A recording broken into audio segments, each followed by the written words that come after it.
বিশাল বড় গরু, অজস্র গরুর হাটে গরু দেখলো মাথা নষ্ট।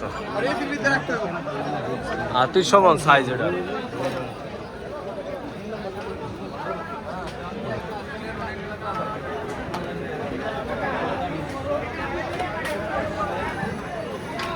বাবা গরুটা কোন জায়গার থেকে আইছে?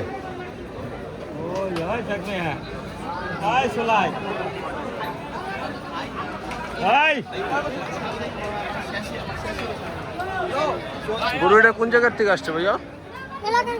কোন জায়গায়? এই কেরানীগঞ্জ? এই কেরানীগঞ্জেরই এলাকার গরু আসছে, কুষ্টিয়ার থেকে আসছে মনে হয়।